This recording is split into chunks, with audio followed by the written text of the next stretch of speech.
இயேசுவே புகலிடம், நம் இயேசுவே புகலிடம். இயேசுவே புகலிடம், நம் இயேசுவே புகலிடம்.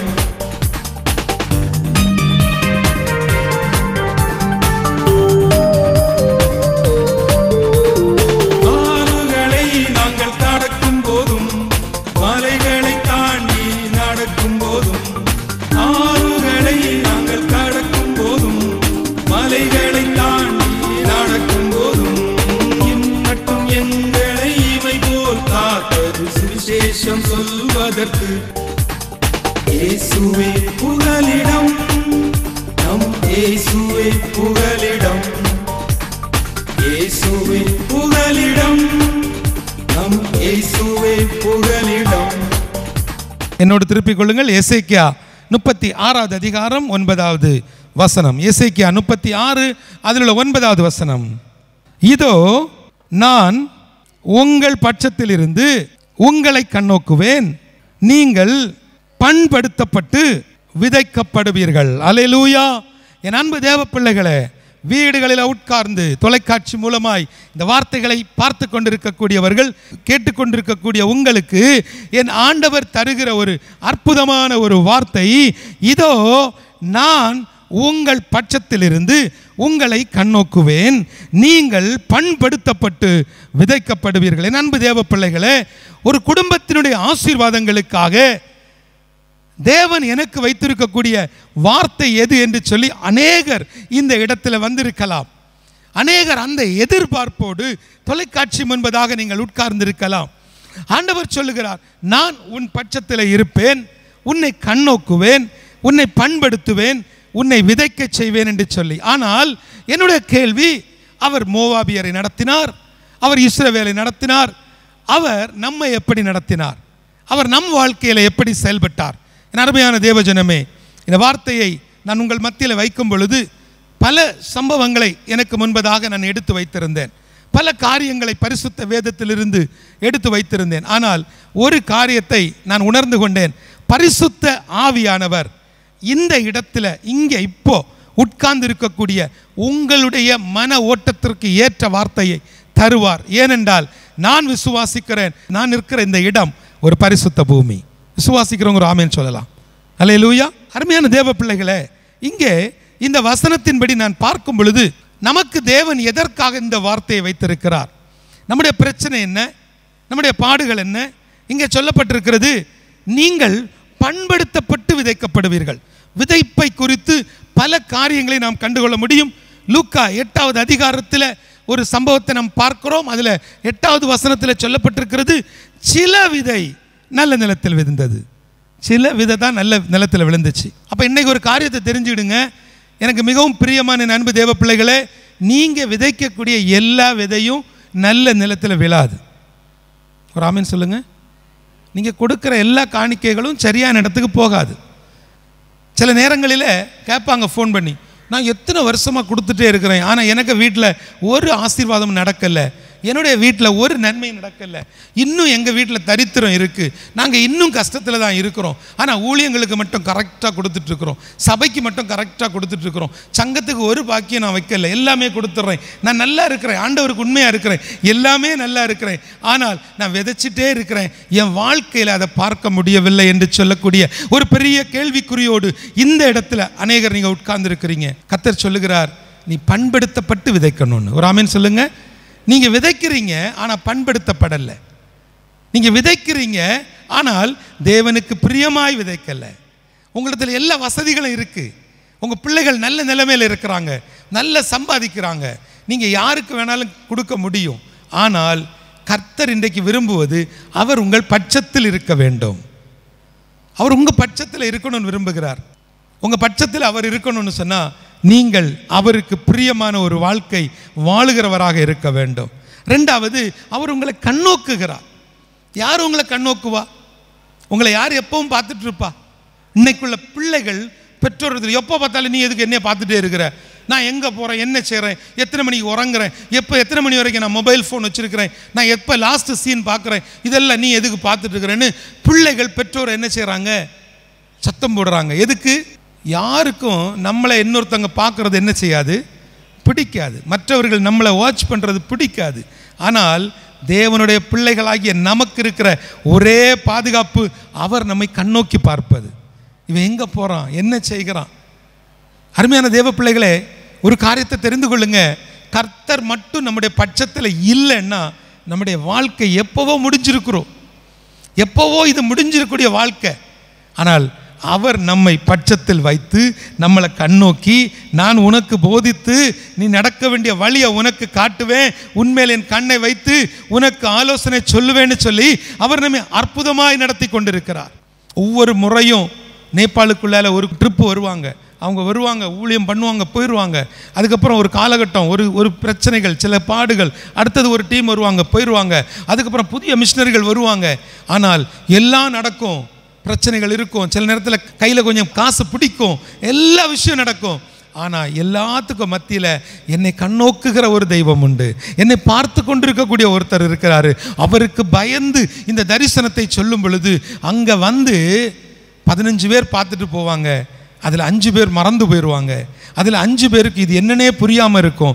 ஆனால் 5 பேர் இந்த இடத்துக்குள்ளே வந்து இந்த பட்டணத்துக்குள்ளே தாங்கள் கண்டதையும் கேட்டதையும் விதைப்பார்கள். அல்லேலூயா. அந்த 5 பேர் யார் தெரியுமா? பண்படுத்தப்பட்டு விதைக்கிறவர்கள். அவங்க உள்ளே வச்சுட்டு இருக்க முடியாது அவங்களால. அவங்க எப்படியாவது ஃபோக்கஸ் பண்ணிடுவாங்க, அவர்கள் எப்படி ஆகிலும் விதைத்திருவாங்க. ஆண்டவர் சொல்லுகிறார், நாங்கள் கண்டவைகளையும் கேட்டவைகளையும் எப்படி சொல்லாமல் இருக்க முடியும்? எப்படி இருக்க முடியும்? இன்றைக்கு ஆண்டவர் நமக்கு கொடுத்திருக்கிறது ஒரு பெரிய அற்புதமான ஒரு வார்த்தை. நீங்கள் பண்படுத்தப்பட வேண்டும். விதைப்பை குறித்து தொடர்ச்சியாக பல வசனங்களை நாம் கற்றுக்கொண்டிருக்கிறோம். இங்கே சங்கீதத்தில் 126வது அதிகாரம் அதில் உள்ள 5வது வசனம் சொல்லுகிறது, வாசிங்க. கண்ணீரோடே விதைக்கிறவர்கள் கம்பீரத்தோடே அறுப்பார்கள். தூவும் விதையை சுமக்கிறவன் அழுது கொண்டு போகிறான், ஆனாலும் தான் அறுத்த அரிகளை சுமந்து கொண்டு கம்பீரத்தோட திரும்பி வருவான். ஆமென். பாருங்க, நீங்க கண்ணீரோடு விதைக்கிறீங்க, ஆனா கம்பீரத்தோட அறுப்பீங்கன்னு வசனம் சொல்லுகிறது. ஆனா நீங்க விதைக்கக்கூடிய நிறைய விதைகளுக்கு இன்னும் பலன் கிடைக்கல. நீங்கள் விதைக்கக்கூடிய விதைகளுக்கு இன்னும் தலைமுறை ஆசீர்வாதங்கள் கிடைக்கல. இன்னும் உங்கள் குடும்பங்களில் தரித்திரங்கள் உண்டு, இன்னும் உங்களுடைய குடும்பங்களில் பலவிதமான கஷ்டங்கள் உண்டு, பாடுகள் உண்டு. அநேக குடும்பங்களில் அள்ளி அள்ளி கொடுத்த குடும்பங்கள் இன்றைக்கு சோர்ந்து போய் உட்கார்ந்துருக்கிறாங்க. இல்லை பிரதர், ஒன்றுமே இல்லை, கொடுப்பதற்கு ஒன்றுமே இல்லைன்னு இருக்கிறாங்க. சிலர் இன்னொரு கேட்டகரி இருக்கிறாங்க. என்ன தெரியுமா செய்வாங்க? மாதம் ஆனால் எல்லாத்தையும் எடுத்து சின்ன சின்னதாக கவரில் போட்டு வச்சுருவாங்க. யார் வந்தாலும் அவங்க ஒரு வார்த்தை சொல்லுவாங்க, எங்கள் வீட்டுக்கு யார் வந்து கதவை தட்டினாலும் நாங்கள் ஒரு காணிக்கையை கொடுத்து விட்டுருவோன்னு. நான் அதை உங்கள்கிட்ட திரும்ப கேட்கட்டுமா? உங்கள் வீட்டில் யார் வந்து கதவை தட்டினாலும் கொடுக்கறதுக்கு நீங்கள் தேவனுக்கு விதைக்கிறீங்க, ரோட்டில் போகிற வழிப்போக்கர்களுக்கு நீங்கள் விதைக்கலை. தேவனுக்கு விதைக்கக்கூடிய விதை பண்படுத்தப்பட்டு விதைக்கணும். தேவனுக்கு கொடுக்கக்கூடிய காரியங்களை நீங்கள் கேட்டு விதைக்கணும். யாருக்கு கொடுக்கணும், எப்படி கொடுக்கணும், எப்படிப்பட்ட தரிசனத்துக்கு கொடுக்கணும். இயேசுவின் நாமத்தினாலே சொல்லுகிறேன், இந்த பரிசுத்த பூமியில் நின்று, இந்த மகிமை உள்ள தேவாலயத்தில் நின்று சொல்லுகிறேன். ஒரு முறை டிவியில் நான் பேசி கொண்டிருக்கும் பொழுது ஆண்டவர் எனக்கு ஒரு வார்த்தையை கொடுத்தார்.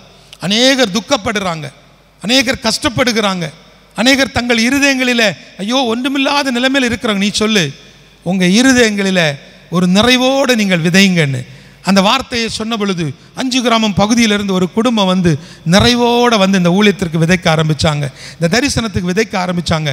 ஒன்றுமில்லாத நிலைமை, ஒரு சின்ன கடை, அந்த சின்ன கடையிலிருந்து ஒரு சபையை கட்டுவதற்கு ஒரு பெரிய தொகையை கொடுத்தாங்கன்னா அவர்களை பார்க்க போகும்போது நினச்சோம் பெரிய ஒரு ஆளாக இருப்பாங்க. அங்கே போய் பார்த்தா அவங்கள அடையாளப்படுத்தி ஒருத்தங்க கூட்டிகிட்டு போகிறாங்க.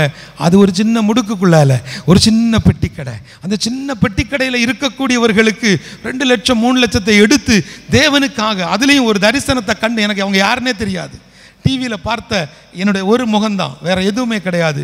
ஒரே ஒரு காரியத்தை சொல்லுகிறேன், இன்றைக்கு இந்த இடத்துல வந்திருக்கக்கூடிய நீங்கள் எப்படி விதைக்கணும்?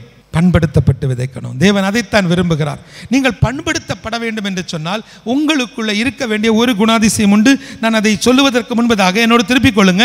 2 கொரிந்தியர் 9வது அதிகாரம், 2 கொரிந்தியர் 9வது அதிகாரம் அதில் உள்ள 6வது வசனத்தில், சிறுக விதைக்கிறவன் சிறுக அறுப்பான், பெருக விதைக்கிறவன் பெருக அறுப்பான். ஆனால் அடுத்த வசனம் சொல்லுகிறது, அவனவன் கட்டாயமாயும் அல்ல விசனமாயும் அல்ல தன் மனதில் நியமித்தபடியே கொடுக்க கடவன் உற்சாகமாய் கொடுக்கிறவனிடத்தில் தேவன் பிரியமாய் இருக்கிறார். தேவன் பிரியமாய். நல்லா கவனித்துக் கொள்ளுங்க. புதிய ஏற்பாட்டு சபையில் இன்னைக்கு நம்ம எல்லாருக்கும் ஆண்டவர் இப்படி ஒரு வார்த்தையை வச்சுட்டார். இதை நம்ம என்ன செஞ்சுக்கிட்டோம்? பிடிச்சு வச்சுக்கிட்டோம். எப்படி?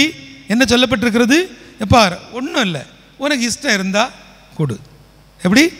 உங்களுக்கு இஷ்டம் இருந்தால் கொடுங்க, நீங்கள் உற்சாகமாக தேவனுக்கு கொடுங்க. அதோடு முடிச்சுக்கிட்டார். ஆனால் பழைய ஏற்பாட்டில் அப்படி இல்லை. பழைய ஏற்பாட்டில் அப்படி இல்லை.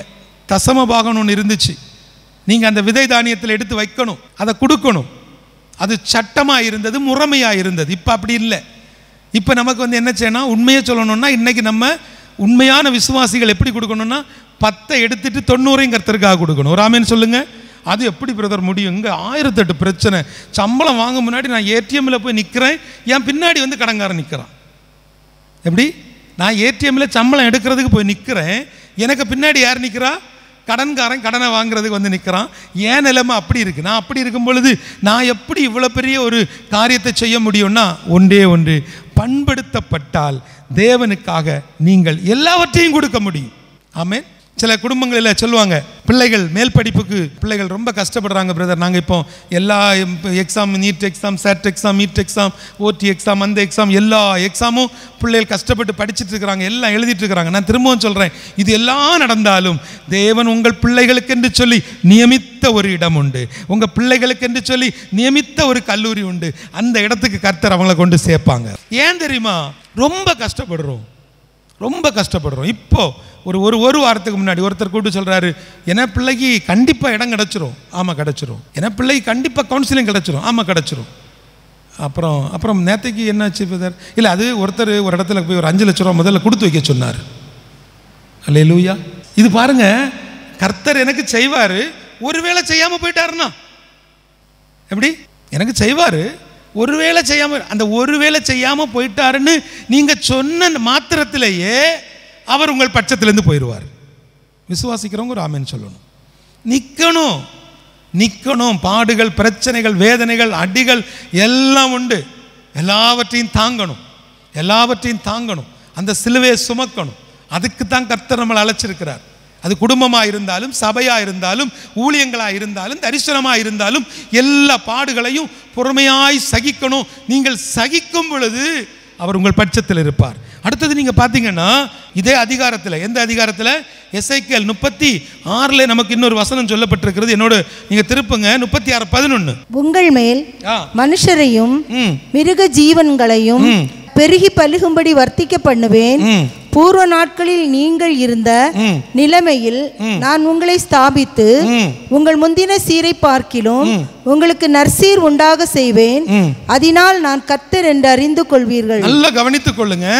இன்றைக்கு கர்த்தர் உங்களுக்கு இந்த வார்த்தையை எதற்கு தருகிறார்னா, உன்னிடத்தில் பிரச்சனை இருக்கு, உங்களிடத்தில் நிறைய குறைவுகள் இருக்கு, உங்களுக்கு தனிப்பட்ட முறையில் சில ப்ராப்ளத்தில் மாட்டிட்டு இருக்கிறீங்க. நீங்கள் உள்ள இருதயத்துக்குள்ள வச்சு சில விஷயங்களை வெளியே சொல்ல முடியாதபடிக்கு, பெற்றோரிடத்தில் சொல்ல முடியாதபடிக்கு, கணவனிடத்தில் சொல்ல முடியாதபடிக்கு, மனைவியிடத்தில் ஷேர் பண்ண முடியாதபடிக்கு நிறைய பிரச்சனைகளில் நீங்கள் மாட்டிக்கொண்டு இருக்கிறீங்க. ஆனால் ஆண்டவர் உங்களுக்கு என்ன சொல்லுகிறார்னா, நான் உன்னை பண்படுத்தி விதைக்க செய்வேன். ஆமென். அதே நேரம் பூர்வ நாட்களில் நீங்கள் இருந்த நிலைமையில் நான் உங்களை ஸ்தாபித்து. நல்ல கவனிங்க. வீட்டில் உட்காந்து பார்த்துட்டு இருக்கக்கூடிய உங்களுக்கு சொல்கிறேன், இந்த பிஸ்னஸ் பண்ணக்கூடிய பிரதர்ஸ், வியாபாரம் செய்யக்கூடிய நண்பர்கள், என் சகோதரர்களிடத்தில் இன்னைக்கு வருஷம் என்னாச்சு? 2024. கொரோனா என்னைக்கு வந்துச்சு? 2020. ஏகதேசம் 4 வருஷம் ஆச்சா? இன்னைக்கு கேட்டாலும் இன்னைக்கு போங்க, என்னாச்சு பிரதர்? இந்த கொரோனாவுக்கு பிறகு ரொம்ப கஷ்டம்.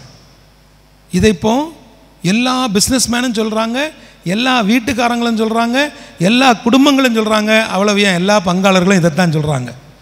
கொரோனாவுக்கு பிறகு பயங்கர கஷ்டம்னு நான் உங்களுக்கு திரும்ப சொல்கிறேன். கொரோனாவிலேருந்து உங்களை மீட்டு உயிரோட வச்சிருக்கிறது தேவனுடைய சித்தம். அல்லேலூயா. ஒரு ஆமென் சொல்லணும். ஏன் தெரியுமா? தேவன் நம்மளை ஜீவனோட வச்சிருக்கிறார். எதுக்கு தெரியுமா? நீங்கள் நினச்சிட்டு இருக்கிறீங்க, நான் எப்படி என்ன பேர பிள்ளை கல்யாணத்தை மட்டும் பார்த்துட்டு நான் போயிடுவேன். எங்கேயும் போக முடியாது. ஏன்னா அவர் ஒரு திட்டத்தை வச்சிருக்கிறாரு. ஒரு ஆமென் சொல்லுங்க. நீங்கள் ஆசைப்படுறது உங்கள் பேர பிள்ளையை பார்க்கணும், நீங்கள் ஆசைப்படுறது உங்கள் பேர பிள்ளைக்க கல்யாணத்தை பார்க்கணும். ஆனால் தேவன் உங்கள் மேலே வச்சிருக்கக்கூடிய சித்தம் அது ஒரு பெரிய தேவ திட்டம். அந்த திட்டம் நிறைவேறது வரைக்கும் உங்களை விட மாட்டார். அங்கே நோ அவைலபிலிட்டி. அல்லேலூயா. ஆமாம், கல்ற தோட்டத்தில் இடம் இருக்குது, ஆனால் அங்கே இடம் இல்லை. அதனால் உங்களை யாரும் இப்போதைக்கு என்ன செய்ய மாட்டார், கொண்டு போக மாட்டார். உங்களை கொண்டு ஒரு தேவ திட்டத்தை கர்த்தர் நிறைவேற்றுவார். அது ஒருவேளை நேபாள் ராஜ்ய கட்டுமான பணியாக இருக்கலாம், ஒருவேளை இருக்கலாம். ஆமென். இங்கே வசனம் நமக்கு என்ன சொல்லுது? இங்கே பாருங்க, உங்களை திரும்பவும் கர்த்தர் பழைய நிலைக்கு கொண்டு வருவார். பிரதர், தயவு செஞ்சு கொரோனாவில்னு சொல்லிட்டே இருக்காதீங்க. ஏன்னா கொரோனாவை விட பவர்ஃபுல்லாக ஒருத்தன் வரப்போகிறான். அல்லேலூயா. அப்போ முதல்ல வந்தது என்னது? ட்ரெய்லர். முதல்ல வந்த ஒரு ட்ரெய்லர் உங்களுக்கு வந்து பிக்சர் போட்டு காமிச்சிருக்கிறார், எப்படி அலர்ட்டாக இருக்கணும்னு காட்டிட்டார். இனி மெயின் ஆள் வருவார். இந்த மெயின் ஆளில் நீங்கள் தப்பிக்கணும். அடுத்தது புரியுதா உங்களுக்கு? சிலர்லாம் என்ன சொல்லுவாங்க, நான் 2 ஊசி போட்டு கோவிஷீல்டு எல்லாம் போட்டு கடைசியில் நான் இப்போ பூஸ்டர்லாம் போட்டு நல்ல கெத்தாக இருக்கிறேன். இல்லை, அவருடைய கிருபை இருந்தனால கெத்தாக இருக்கிறீங்க. இல்லைன்னு நம்ம செத்தே போயிருப்போம். ஆமென். விசுவாசிக்கிறீங்களா? நீங்கள் இப்போவாவது ஒரு காரியத்தை தெரிஞ்சிடுங்க. அவர் நமக்கு என்ன சொல்லுகிறார்? எசேக்கியால் 36:11 உங்கள் முந்தின சீரை பார்க்கிலும் உங்களுக்கு நற்சீர் உண்டாக செய்வேன். ஏன்? அதனால் நான் கர்த்தர் என்று அறிந்து கொள்வீர்கள். நான் கர்த்தர் என்பதை அறிந்து கொள்வீர்கள். நல்லா கவனிங்க. இப்போ ப்ராப்ளம் என்ன தெரியுமா? அவருடைய மகிமையை அவர் யாருக்கும் விட்டு கொடுக்காம நம்மளை கொண்டு நான் தான் கர்த்தருங்கிறத அவர் சொல்ல போகிறார். ஒரு அல்லேலூயா சொல்லுங்க. அப்போ அதுக்கு நம்மளை என்ன செய்யணும்? பக்குவப்படுத்தணும். அடுத்த வசனம் எசேக்கியேல் 36:25 அப்பொழுது நான் உங்கள் மேல் சுத்தமான ஜலம் தெளிப்பேன். நான் உங்களுடைய எல்லா அசுத்தங்களையும் உங்களுடைய எல்லா நரகலான விக்கிரகங்களையும் நீக்கி உங்களை சுத்தமாக்குவேன். நீங்கள் சுத்தமாவீர்கள்.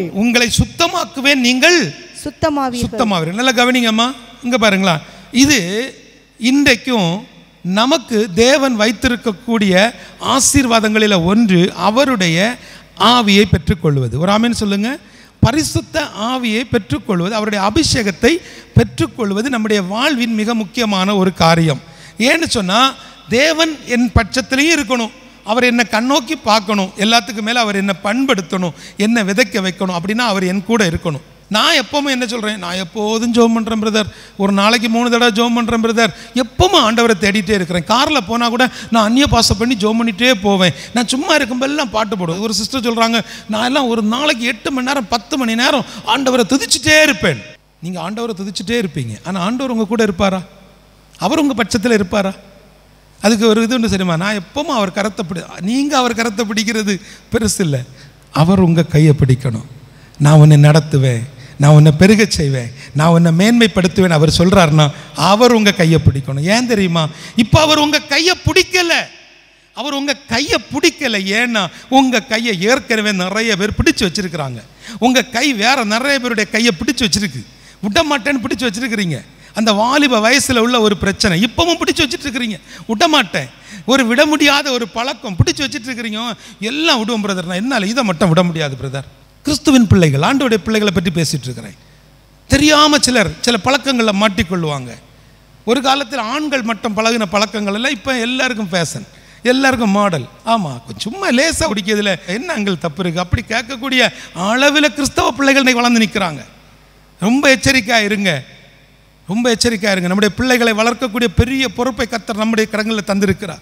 அவர் நம்ம மேலே கண்ணோக்கமாக இருப்பது போல நம்ம பிள்ளைகளிடத்தில் நம்ம கண்ணோக்கமாக இருக்கணும். இதில் இந்த வசனத்தில் நமக்கு என்று சொல்லி தேவன் தந்திருக்கக்கூடிய ஒரு ரட்சிப்பு, ஒரு மனம் திரும்புதல். சின்ன தவறு நீங்கள் சொல்லுவீங்க தெரியுமா, சின்ன ஒரு மிஸ்டேக், இதெல்லாம் ஒரு பெருசா?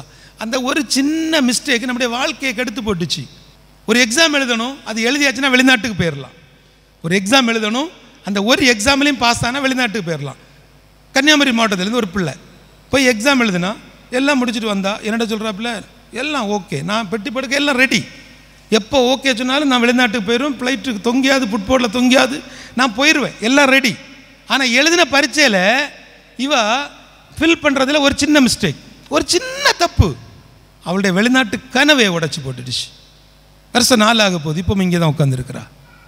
என்ன தெரியுமா, ஒரு சின்ன தப்பு இந்த உலகத்தில் பணம் சம்பாதிப்பதற்கு ஒரு தேசத்துக்கு என்ன போக விடாமல் மாற்றோம்னா என்னுடைய சின்ன தப்பு எப்படி என்ன பரலோகத்துக்கு கொண்டு சேர்க்கும்?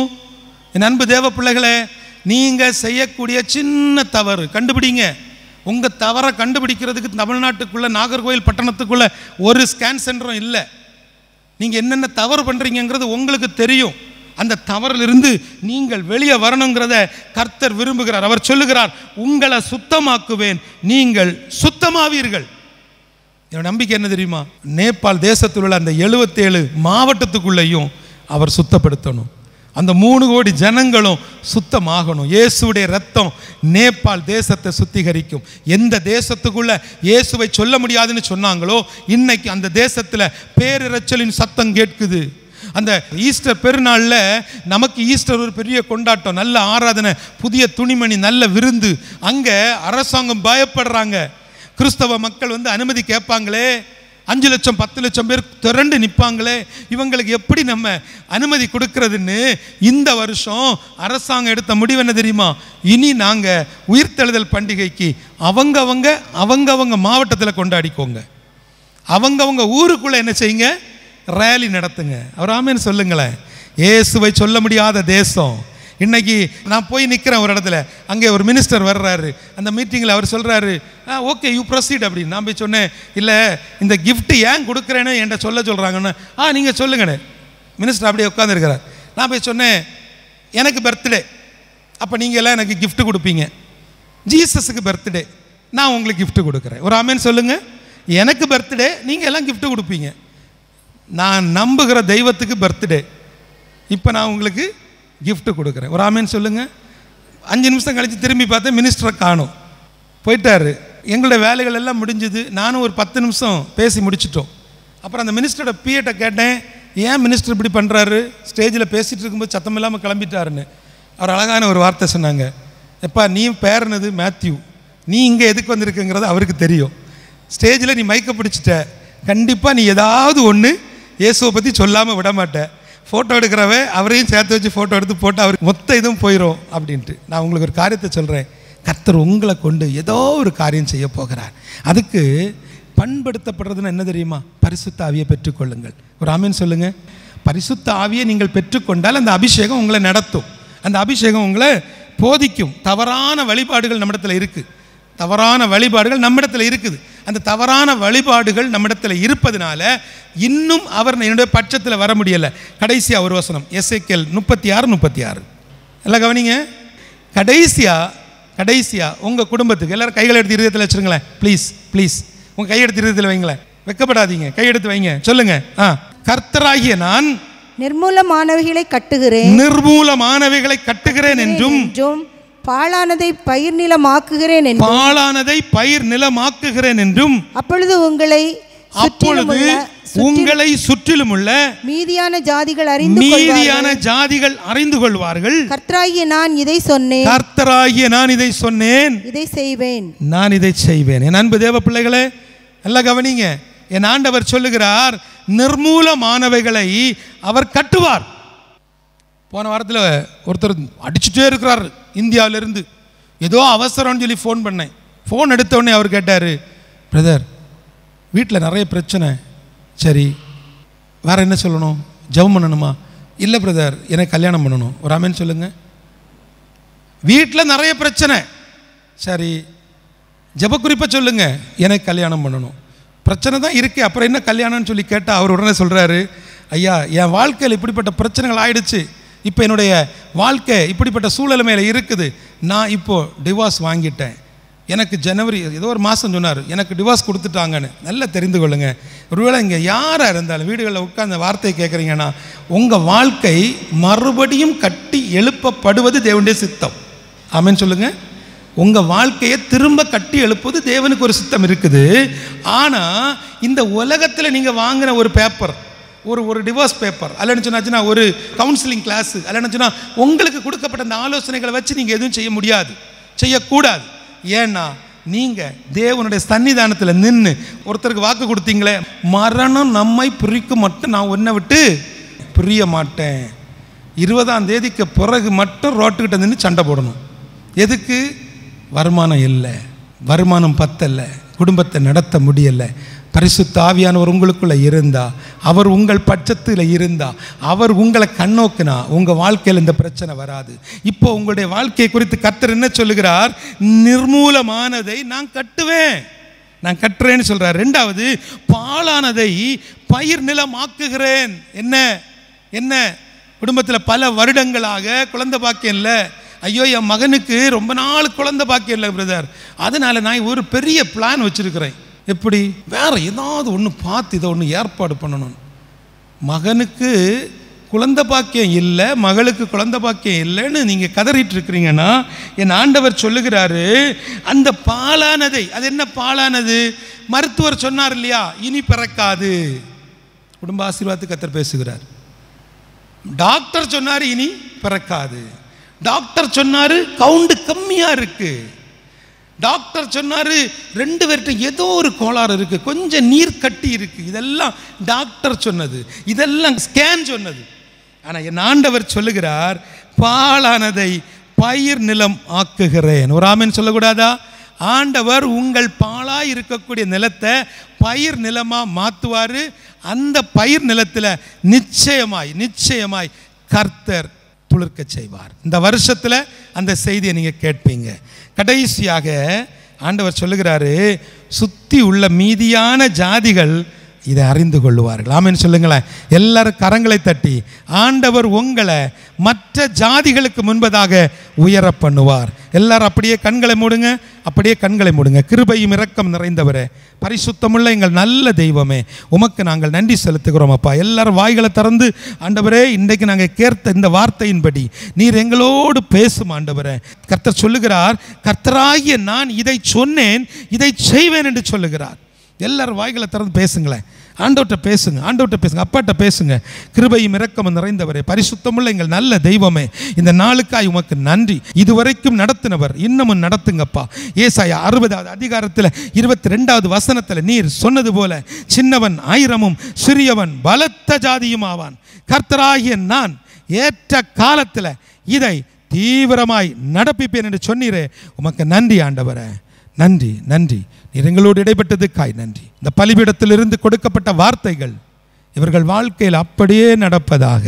வீடுகளில் உட்கார்ந்து தொலைக்காட்சி வழியாய் பார்த்து கொண்டிருக்கக்கூடிய ஒவ்வொரு குடும்பங்களுக்குள்ளேயும் கர்த்தருடைய வார்த்தையினால் கிடைக்கும் நன்மைகள், ஆசீர்வாதங்கள் உண்டாகட்டும். நேபாள் என்ற ஒரு தரிசனம் இவர்கள் வாழ்க்கையை மாற்றட்டும். 3 கோடி ஜனங்களுக்கு சுவிசேஷம் சொல்லுவதற்குரிய ஒரு பெரிய பாக்கியத்தை நீர் எங்களுக்கு தந்ததுக்காய் நன்றி. கர்த்தர் பெரிய காரியங்களை நீர் செய்ய போவதற்காய் நன்றி. துதி, கனம், மகிமை எல்லாவற்றையும் அப்பா ஒருவருக்கே செலுத்துகிறோம். இயேசுவின் மூலம் ஜெபிக்கிறேன் நல்ல பிதாவே, ஆமேன் ஆமேன். காலை முதல் அந்தி மாலை வரை கருத்தாய் ஜெபித்திடுவோம். ஆதி முதல் அந்தம் வரை உம்மையே நம்பிடுவோம். காலை முதல் அந்தி மாலை வரை கருத்தாய் ஜெபித்திடுவோம். அந்தம் வரை உம்மையே நம்பிடுவோம். உமதன்புக்கு என்ன சொல்லுவேன், நாமம் நான் பாடுவேன். உமதன்புக்கு என்ன சொல்லுவேன், நாமம் நான் பாடுவேன். காலை முதல் அந்தி மாலை வரை கருத்தாய் ஜெபித்திடுவோம். ஆதி முதல் அந்தம் வரை உம்மையே நம்பிடுவோம்.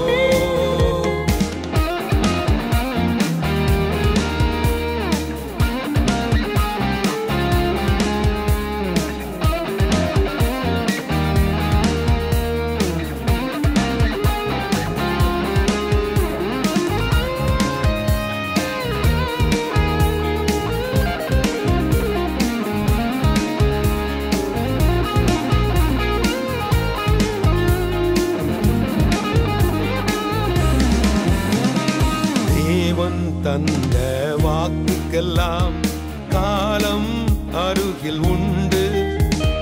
வாதைகள் தொடரும் பாதைக்கெல்லாம் இயேசுவின் இரத்தம் உண்டு.